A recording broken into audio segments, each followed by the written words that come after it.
Now, Mike, I know this never happens to you, but are you ever confused about how to best deal with your employees? Oh, it is such a tough question, you know? Everybody is, but finding an answer is so hard. The line forms to the left on this one because Yes. there is a long line of people who are confused.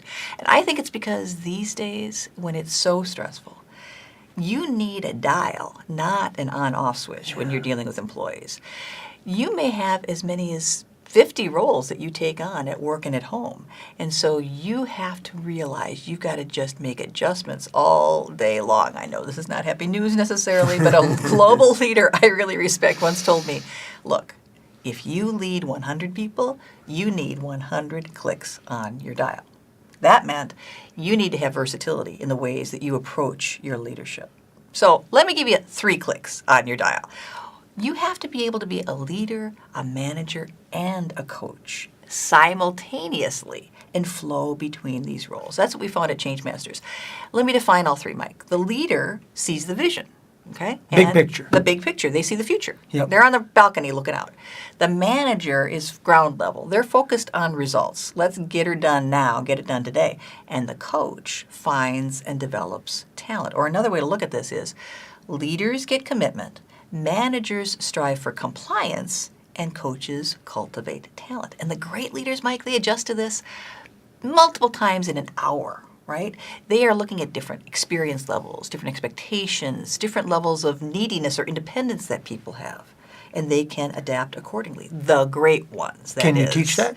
Well, you can learn it. Yeah. You can learn it. Awareness is the first, Awareness is the right? key. That's right. And I recently heard a mark of a great leader is if you can be in the movie and watch the movie at the same time. Oh, yeah, and that's hard to do. That's hard to assess do. yourself and your team. I'll take it another direction. Yeah. Bud Grant, Hall of Fame football Yeah. coach, and we speak together sometimes, and he says, it's not the player's job Yes. to figure me out. It's my job to figure the players out. Ooh. It's not their job to figure me out. It's my job to figure them out.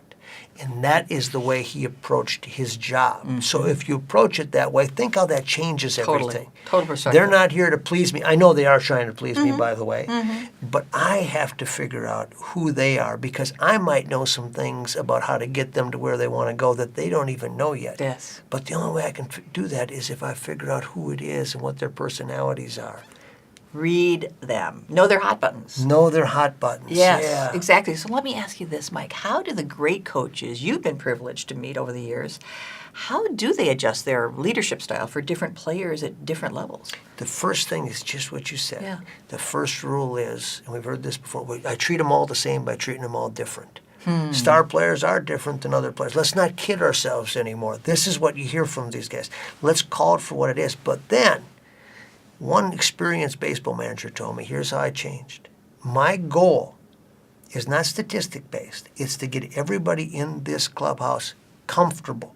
Comfortable is the key word. Because once they're comfortable, they're in the moment. Once they're comfortable, they will call upon their skill set to perform.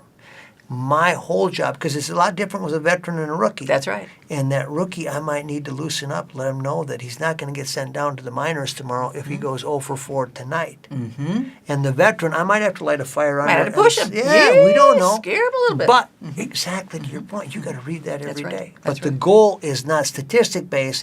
The goal is to get someone comfortable. Think about how that changes everything. Totally changes everything. And that concept of it is not their job to make me comfortable. It's my job to make them comfortable. It's my job to read them. That's really getting to our other person's point of view concept so well. And, great teachers know this too, Mike. They have an 80-15-5 rule, which means any one technique is going to work pretty well with 80% of the kids. It's going to work okay with 15%, and it's not going to work at all with 5% of the kids. So you better find something different. And you have to be adapting and adjusting to reach that entire population of kids.